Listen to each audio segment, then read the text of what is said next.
네, 넌센스 퀴즈 하나 드리겠습니다. 설날에 빈손으로 집에 가면 뭐라고 부를까요?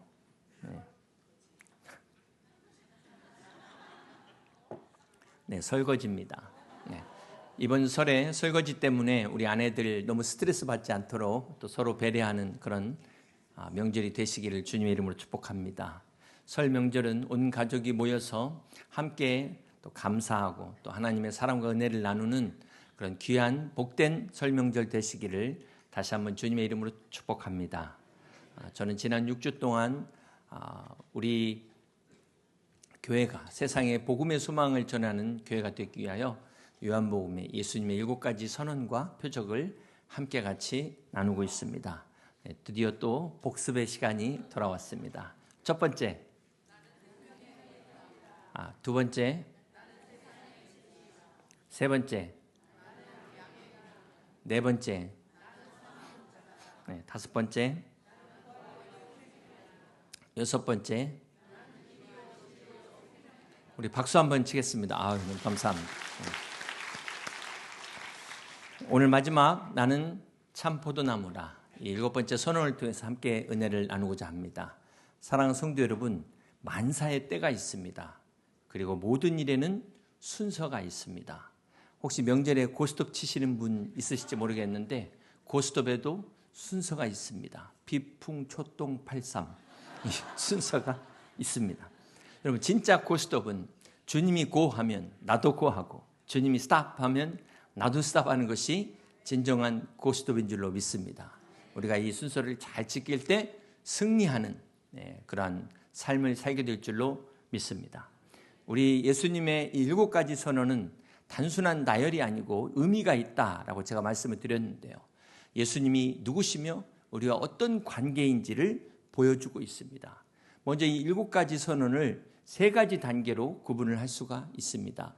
첫 번째 단계는 생존과 관련이 있습니다. 생존의 단계. 그래서 첫 번째 생명의 떡이 되신 주님께서 세상에 빛이 되시는 것은 우리의 기본적인 생존과 직결되는 것입니다. 우리가 떡이 없으면 못 사시잖아요. 빛이 없으면 살 수 없는 것처럼 예수님은 우리의 생명의 근본이 되심을 말씀하는 것입니다. 두 번째 단계는 관계를 의미합니다. 관계의 단계입니다. 주님께서 양의 문이 되시고 선한 목자가 되시고 부활과 생명이 되시는 것은 바로 다 우리와 관계를 말씀하십니다. 우리가 양의 문을 통해 들어갈 때 비로소 주님과 양과 목자의 관계가 시작이 되는 것입니다. 또한 이 관계의 절정은 바로 주님의 부활, 죽음도 끊을 수 없는 부활의 생명으로 꽃피우게 되는 것입니다. 이 1단계가 우리의 필요를 채우시는 주님이라면 2단계는 우리가 예수님과의 인격적 관계가 형성되는 것을 의미합니다. 그리고 마지막 3번째 단계가 바로 하나가 되는 단계입니다. 길과 진리와 생명이 되신 주님, 또 오늘 참 포도나무가 되시는 주님은 우리가 주님과의 완전한 하나됨의 연합을 말씀합니다. 주님께서 내가 길이라는 것은 나를 따르라는 말씀이며 주님께서 오늘 내가 참 포도나무라는 것은 주님을 따르는 것을 넘어서서 이제 주님 안에 더불어 함께 사는 것을 말씀하는 것입니다. 이것이 마지막의 연합의 단계입니다. 여러분, 이 세상에는 뛰는 놈 위에 나는 놈이 있습니다. 그 나는 놈보다 더 센 놈이 바로 붙어있는 놈이다. 어디에 붙어있느냐가 중요한 거예요. 어디에 붙어있느냐. 이렇게 신앙의 단계가 있듯이 모든 일에도 단계가 있고 때와 순서가 있습니다. 우리 자녀들 교육도 마찬가지입니다. 지난주에 우리 침례 유치원 졸업식을 했는데요. 제가 그때 졸업식에서 들은 이야기입니다.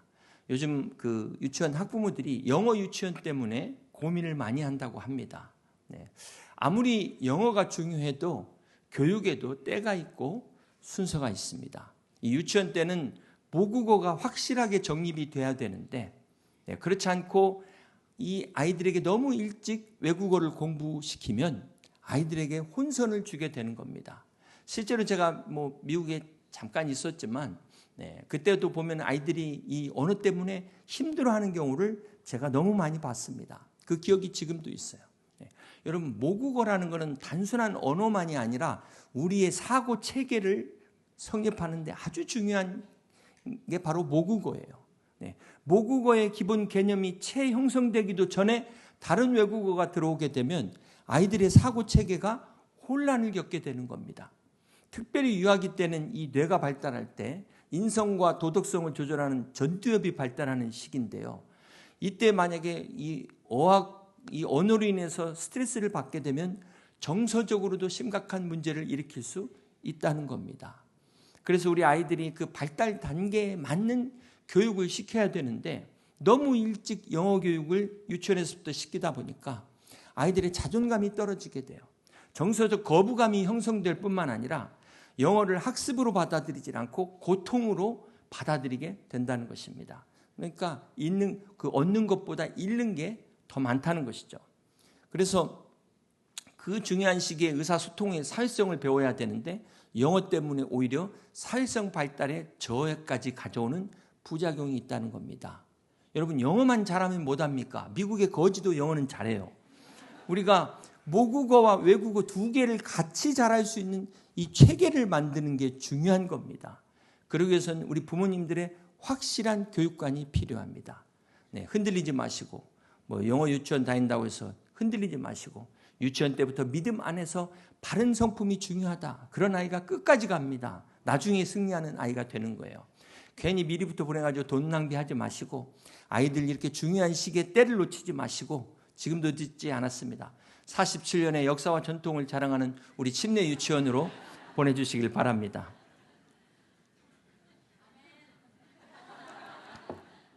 어떻게든 여기까지 왔네요. 순서와 단계 이야기하다가 때를 이야기하다가 여기까지 왔습니다. 자, 이 3단계가 마치 여러분 연애했던 시절이 생각나십니까?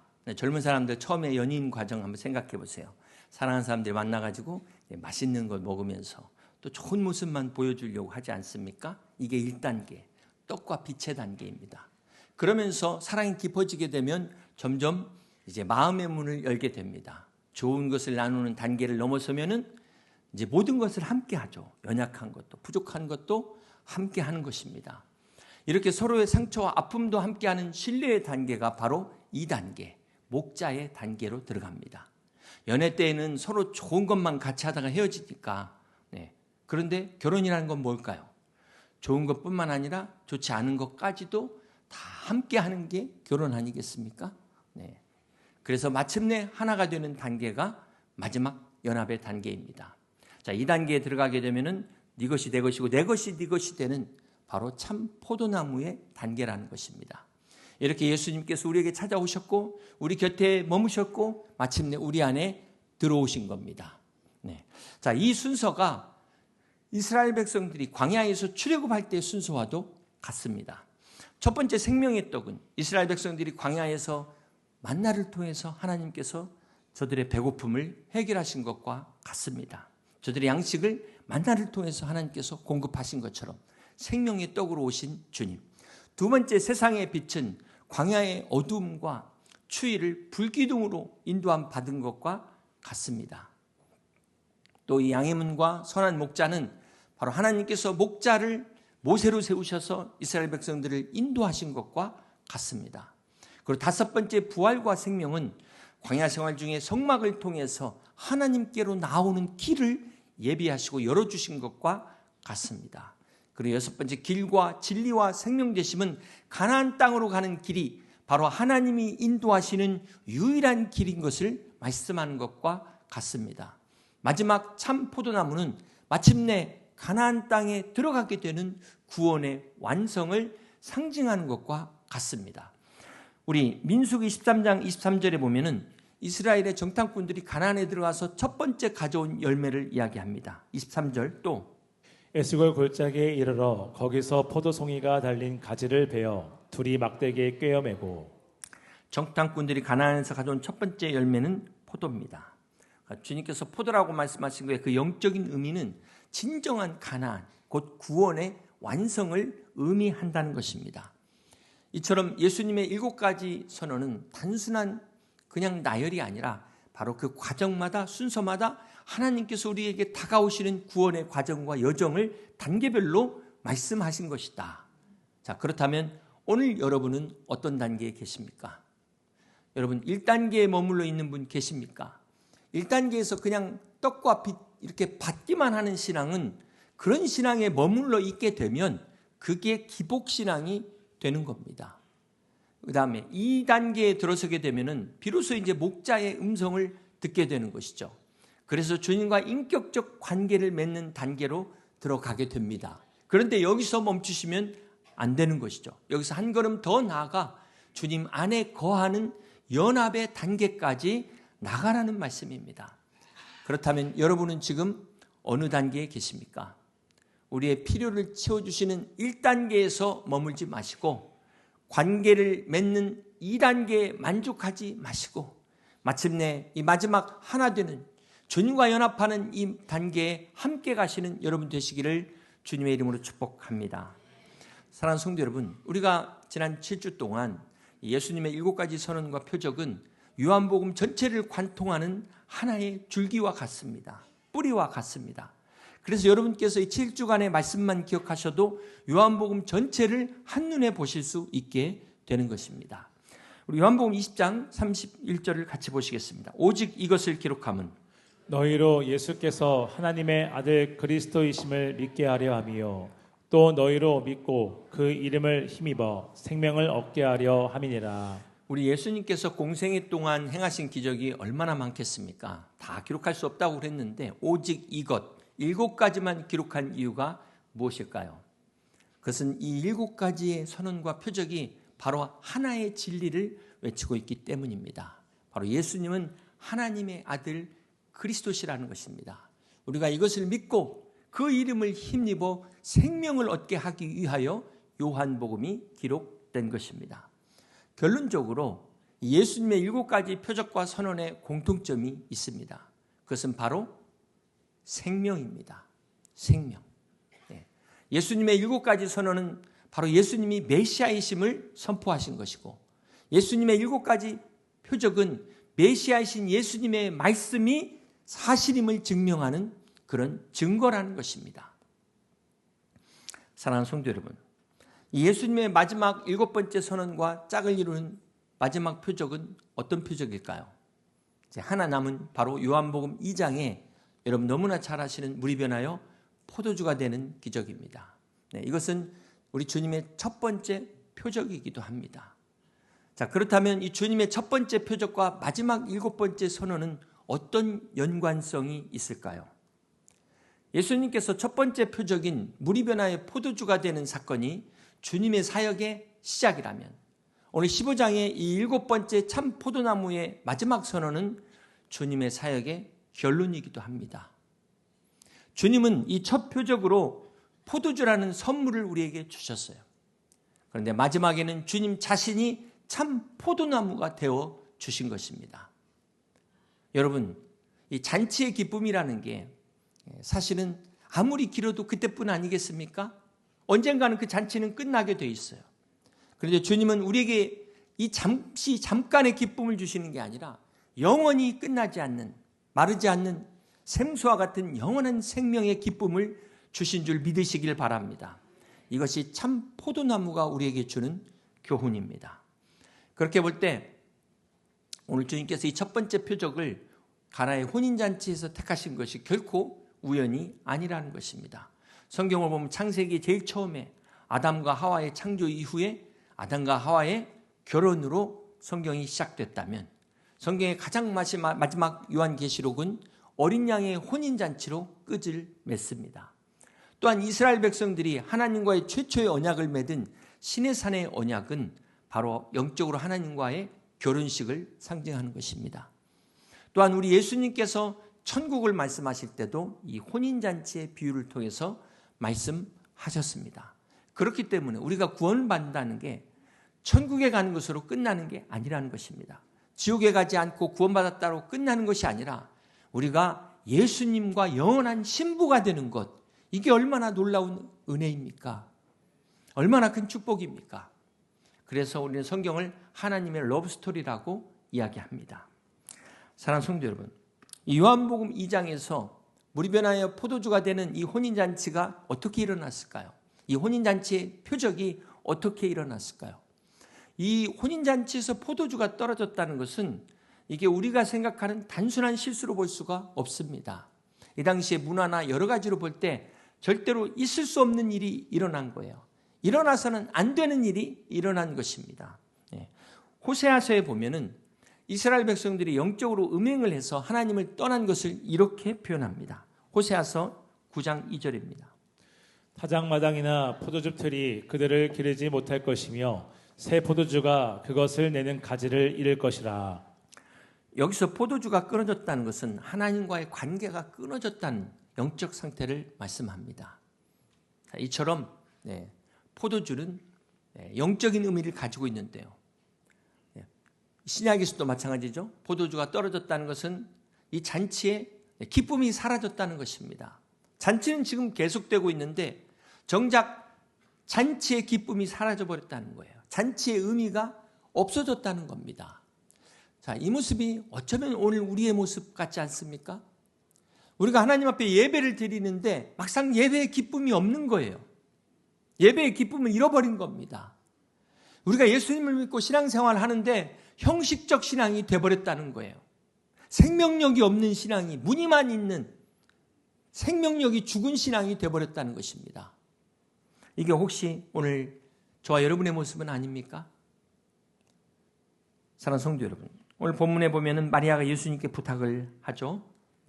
자, 여기서 주님께서 포도주가 떨어졌다는 말을 듣고 책망하지 않으세요. 아니, 그런 것 왜 미리 준비하지 못했냐? 왜 그것밖에 못했냐? 주님이 이렇게 책망하지 않으셨다는 겁니다. 주님은 없는 것을 문제 삼지 않으셨습니다. 빈 항아리를 탓하지 않으시고 빈 항아리를 채우셨습니다. 이게 예수님의 복음이에요. 복음은 우리의 부족함과 연약함을 책망하지 않습니다. 오히려 우리의 부족함과 연약함에서 시작되는 것이 주님의 복음의 능력입니다. 우리의 부족함과 연약함을 정죄하지 않고 언제나 은혜로 응답하시는 그 주님 앞에 나오는 여러분 되시기를 주님의 이름으로 축복합니다. 요한복음 2장 6절입니다. 거기에 유대인의 정결 예식을 따라 두세 통 드는 돌 항아리 6이 놓였는지라. 이 정결 예식에 쓰던 돌 항아리는 유대인들이 정결법에 따라 깨끗하게 씻는 데 사용하는 물이죠. 예전에 레스토랑 가면은 처음에 나오는 물이 손 씻으라고 주는 물인데 몰라가지고 마시는 경우가 간혹 예전에 오래전 이야기인데 그런 것처럼 이 돌 항아리의 물은 율법의 의식을 상징합니다. 정결케 하는 물이다. 자, 이에 비해 포도주는 기쁨을 상징한다고 그랬어요. 정결 예식의 물은 깨끗함을 위해 필요하지만 정작 기쁨을 주지는 못합니다. 그런데 주님이 그 물을 포도주로 바꾸셨다는 거예요. 바로 우리가 믿는 예수님은 우리에게 기쁨을 주시는 하나님이시라는 겁니다. 우리 주님은 억지로 의무로 하게 하는 것이 아니라 우리로 하여금 기쁨으로 믿음으로 살아가게 하시는 분이신 것을 믿으시기를 바랍니다. 그래서 주님을 알지 못해 마지못해 그냥 의무적으로 규례를 지키던 사람들이 예수님을 만나면 생명으로 충만케 되는 겁니다.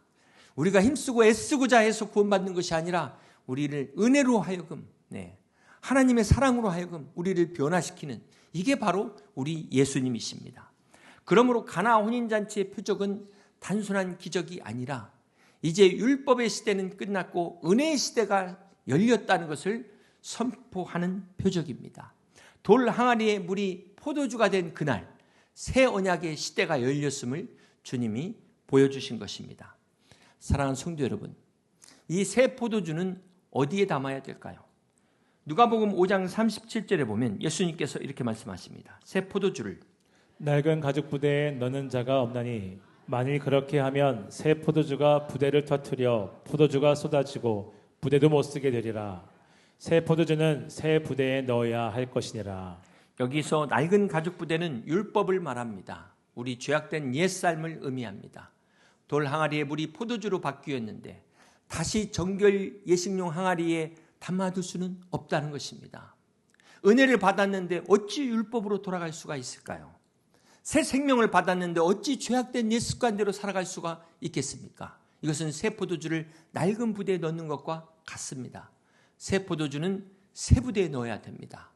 여기서 새 부대는 바로 주님을 영접한 새로운 삶을 의미하는 것입니다. 이전 것은 지나갔으니 보라 새 것이 되었도다. 새로운 피조물이 된 우리 자신을 말씀하는 것입니다.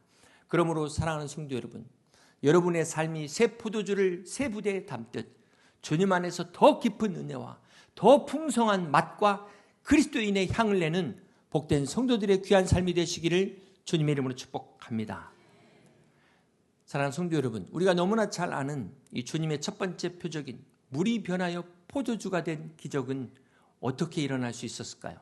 요한복음 2장 7절입니다. 예수께서 그들에게 이르시되 항아리에 물을 채우라 하신즉 아귀까지 채우니. 이 가나 혼인잔치에 예수님이 계셨다는 것이 천만다행이지만 그러나 하인들의 순종이 있었기에 이 기적이 일어났음을 우리는 잊지 말아야 될 것입니다.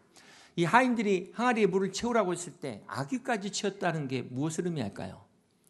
그냥 시키니까 어쩔 수 없어서 마지못해 했다는 것이 아니라 완전한 순종을 의미합니다. 자발적인 순종을 의미해요. 자, 여기서 우리는 하나님의 기적의 원리를 발견하게 됩니다. 우리 하나님께서 무에서 유를 창조하시는 분이지만 이 복음서의 하나님의 기적의 역사를 보면은 하나님께서 무에서 역사하지 않았다는 거예요. 오병이어의 기적이 빈들의 광야에서 일어난 기적이지만 어린아이의 작은 도시락에서 시작된 것처럼 가나 혼인잔치의 이 기적도 하인들의 순종을 통해서 시작됐다는 것을 우리는 잊지 말아야 될 것입니다. 자, 여기서 중요한 교훈, 물을 포도주로 바꾸는 것은 하나님의 영역이에요. 하나님이 하셔야 될 부분이에요. 그러나 그 항아리에 물을 채우는 것은 바로 우리가 해야 될 우리 몫이라는 것 기억하시길 바랍니다. 우리가 기도한다고 해서도 아무것도 하지 않고 누워서 감 떨어지길 바라서는 안 된다는 것입니다. 오늘 저와 여러분의 순종을 통해서 이러한 물이 변화의 포도주가 되는 오병이어 같은 기적의 역사가 일어나시기를 주님의 이름으로 축복합니다.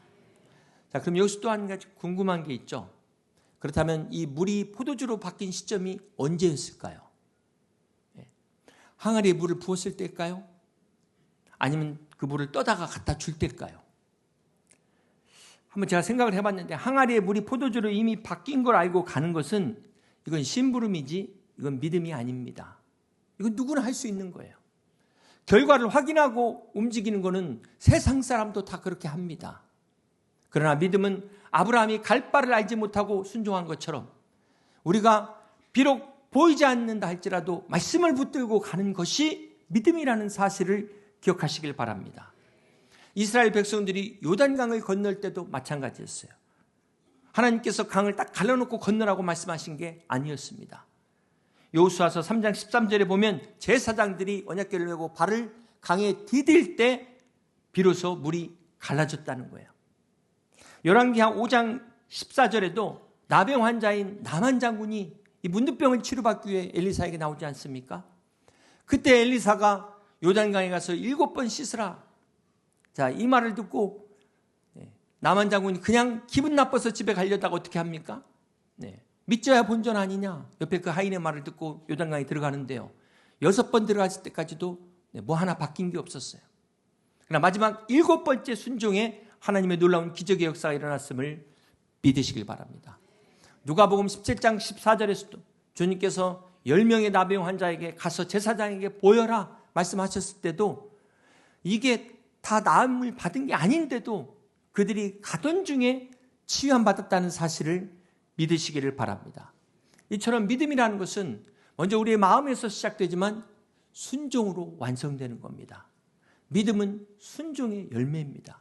순종 없는 믿음은 없습니다. 우리는 이 순종을 통해서 더 깊은 믿음으로, 더 깊은 순종으로, 그래서 또 더 깊은 믿음으로 나아가게 되는 것입니다. 사랑하는 성도 여러분, 이 예수님의 첫 번째 표적이 바로 이름 없는 하인들의 순종으로 일어난 것입니다. 성경에 이 하인들의 이름은 나와 있지 않아요.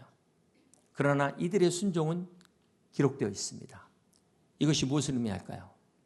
비록 우리의 이름이 남지 않아도 우리의 순종은 남는다. 그렇습니다. 오늘 우리 교회의 역사도 이제 54주년을 맞이하게 되는데 우리 믿음의 선배들의 그 순종의 역사가 오늘의 우리 교회의 역사인 줄 믿습니다.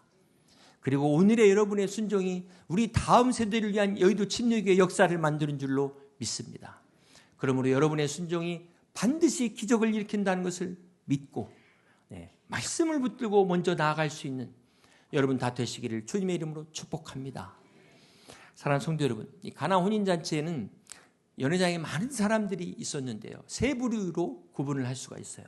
첫 번째는 손님들이죠. 손님들. 네. 그 다음 두 번째는 주최 측의 또 하인들. 그리고 주님과 함께 제자들이 이렇게 연회장에서 똑같은 기적을 경험했지만 반응은 다 달랐다는 것입니다.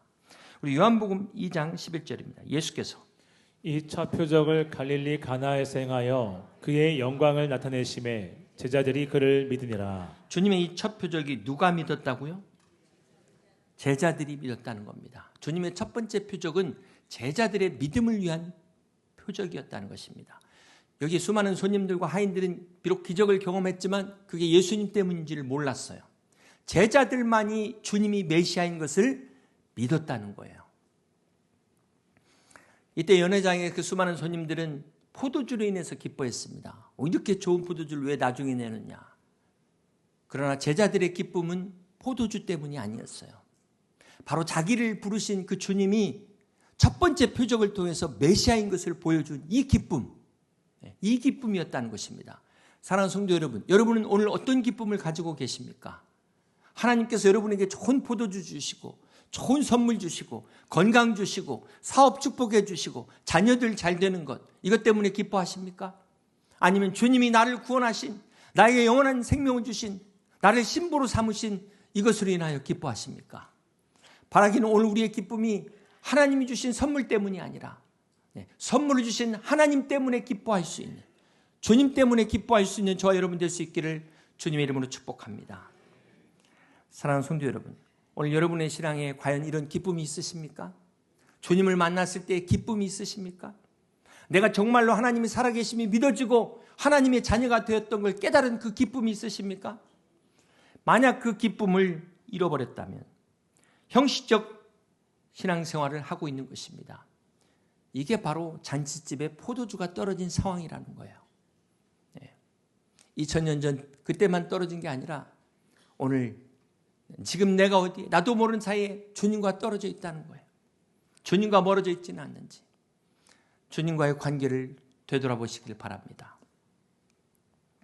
여러분, 우리가 여기서 또 한 가지 생각해 볼 것은 주님께서 이 첫 번째 표적을 행하셨을 때 물이 변화의 포도주가 됐다는 게 얼마나 놀라운 기적입니까? 근본적인 변화죠. 그런데 이 변화가, 이 기적이 얼마까지 갈 수 있을까요? 언제까지 지속될 수 있을까요? 이 기적은 물론 놀라운 기적이지만 사실은 한 번의 사건으로 끝난 것입니다. 그 포도주 다 마셔버려서 끝나버린 거예요.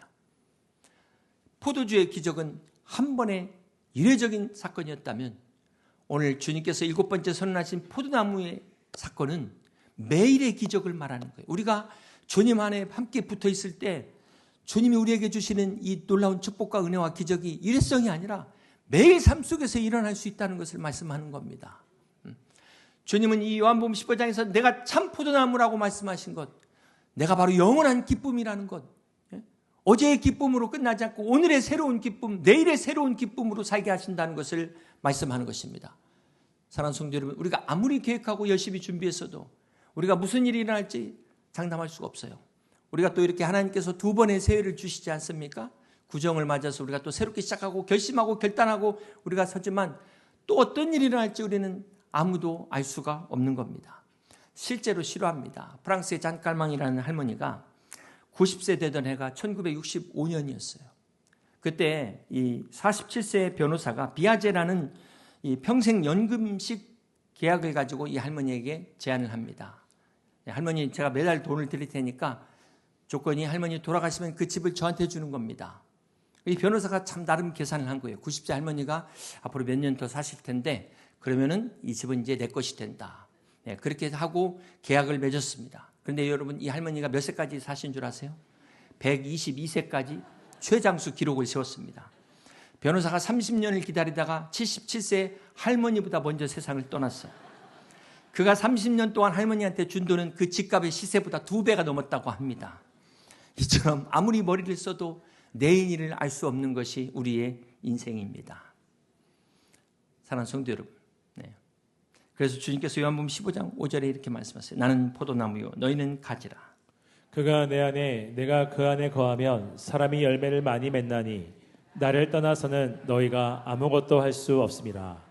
우리는 또 이렇게 내가 열심히 더 해야지, 더 잘해야지 그렇게 결심하지만 주님은 그냥 붙어 있어라. 붙어 있기만 해라. 네. 여러분, 나무의 열매가 어떻게 맺어집니까? 막 열매는 맺을지어다. 막 열매는 맺을지어다. 막 기수가 애쓰고 용 쓰는 게 아니라 그냥 붙어 있으면 열매를 맺는 것처럼 우리 인생도 마찬가지입니다. 내가 애쓰고 기쓰고 노력으로 사는 것 같지만 진정한 우리의 삶은 하나님과 연결되어 있는 여기에서부터 우리의 생명이 시작된다는 것 잊지 마시길 바랍니다. 요한복음 15장 11절은 내가 이것을 너희에게 이르면 내 기쁨이 너희 안에 있어 너희의 기쁨을 그렇습니다. 열매 없는 신앙이 기쁨 없는 신앙이 되듯 기쁨 없는 신앙은 결국 타락할 수밖에 없어요. 네. 그러므로 우리가 포도주를 구하기보다 포도나무에 거하기를 구하는 여러분 되시기를 주님의 이름으로 축복합니다. 이제 말씀을 정리합니다. 사랑하는 성도 여러분, 오늘 예수님의 이 7가지 선언은 단순한 자기소개가 아니었습니다. 예수님의 7가지 표적도 단순한 기적이 아니었습니다. 이 모든 것이 가리키는 이 하나, 바로 예수 그리스도이십니다. 생명의 떡이신 주님이 왜 자기 몸을 십자가에서 찢으셨습니까? 세상의 빛으로 오신 주님이 왜 어둠 속에서 어둠을 밝히셔야만 했습니까? 양의 문으로 오신 주님이 왜 자기의 몸을 양의 문으로 내어주셨습니까? 선한 목자이신 주님이 왜 자기의 목숨을 버리셨습니까? 부활과 생명이신 주님이 왜 사망의 길을 택하셔야만 했습니까? 길이요 진리요 생명이신 주님이 왜 십자가의 길을 가셔야만 했습니까? 참 포도나무이신 주님이 왜 자신을 쏟아 부으셔야만 했습니까? 이 모든 선언은 오직 하나, 자신을 내어주셔서 우리를 살리고자 하시는 바로 예수 그리스도의 십자가의 복음입니다. 사랑하는 성도 여러분, 오늘 성경은 예수 그리스도가 이 하나님의 아들이심을 믿고 영원한 생명을 얻으라고 우리를 초대하고 계십니다. 이 시간 다 같이 눈을 감고 기도하시겠습니다. 사랑하는 성도 여러분, 이 시간 여러분을 초대합니다. 내가 주님을 믿겠습니다. 내가 이 주님을 영접하겠습니다. 그렇게 결단하는 분 계신다면, 이 초대에 응하신다면 한번 조용히 손을 들어주시면 감사하겠습니다. 계시록 3장 20절에 말씀합니다. 볼지어다 내가 문 밖에 서서 두드리노니 누구든지 내 음성을 듣고 문을 열면 내가 그에게로 들어가 그와 더불어 먹고 그는 나와 더불어 먹으리라고 말씀하셨습니다. 주님, 내 마음의 문을 엽니다. 내가 주님을 영접합니다. 주님, 나를 받아주시옵소서. 이렇게 고백하시는 분들은 저를 따라서 기도해 주시기 바랍니다. 사랑의 주님, 저는 죄인임을 고백합니다. 이제 내 마음의 문을 엽니다. 이 시간 주님을 나의 구주로 영접합니다. 내 안에 오셔서 영원한 생명을 주옵소서. 예수님의 이름으로 기도하옵나이다. 아멘. 계속해서 여러분을 초대합니다. 사랑하는 성도 여러분, 주님은 오늘 우리를 더 깊은 곳으로 초대하십니다. 사랑하는 성도 여러분, 우리가 주님을 믿는다면서도 육신의 피로만을 채우는 떡과 빛의 은혜에만 머무르지 마시기를 바랍니다. 목자의 음성을 듣고 따르는 주님과의 인격적 관계로 나오시길 바랍니다.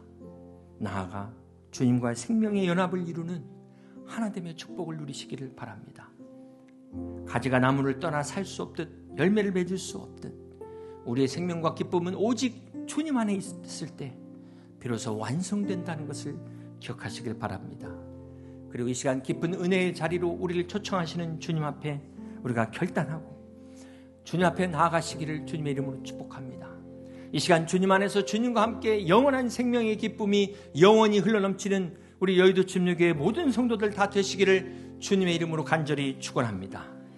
우리 말씀을 생각하시면서 함께 같이 주 안에 있는 나에게 딴 근심이 있으랴 찬양하시고 기도하시겠습니다.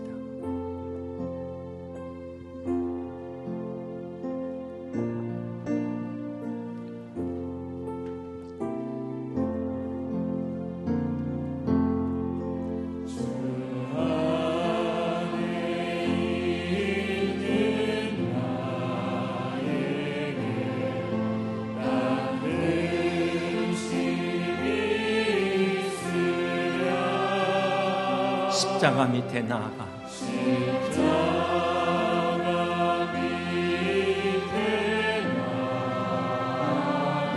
내 짐을 풀었네.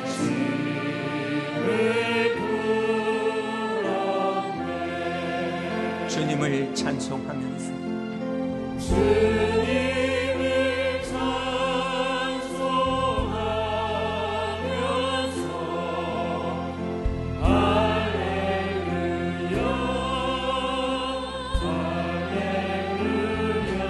내 앞길 멀고 험해도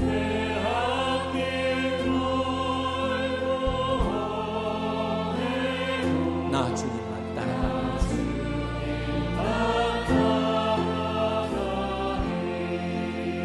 이 시간 함께 같이 기도하시겠습니다. 사랑하는 성도 여러분, 물이 변하여 포도주가 되는 이 주님의 첫 번째 표적, 그 주님은 이것을 통하여 하나님 되심을 우리에게 보여주실 뿐만 아니라 주님의 그 마지막 선언을 통하여 우리의 참 포도나무가 되어주심을 말씀하셨습니다. 이 시간 기도할 때 우리가 포도주만을 구하기보다는 포도나무에 거하는 주님 안에 주시는 영원한 생명과 기쁨을 누리는 그런 믿음의 삶을 위해서 이 시간 우리가 함께 같이 기도하길 원합니다.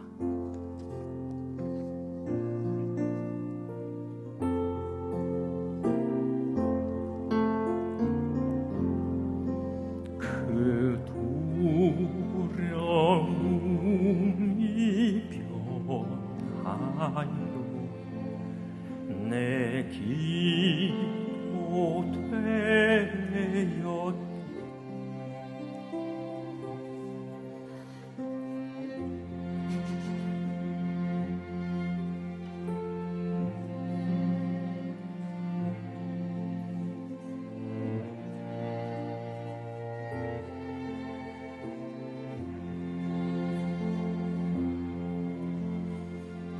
주님을 찾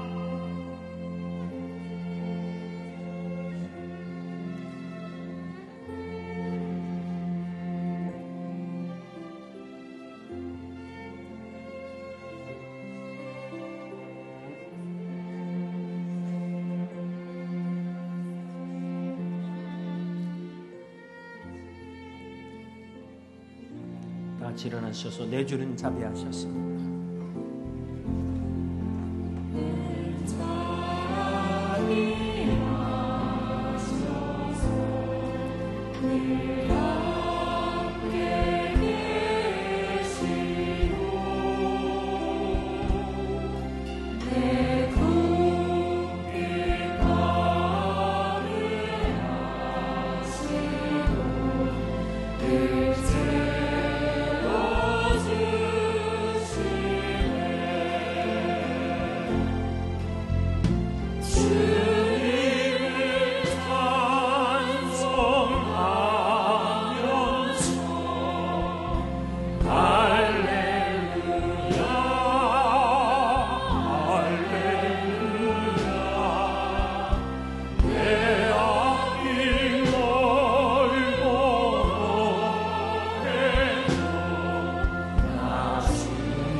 내 주와 맺은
주님을 찬송하면서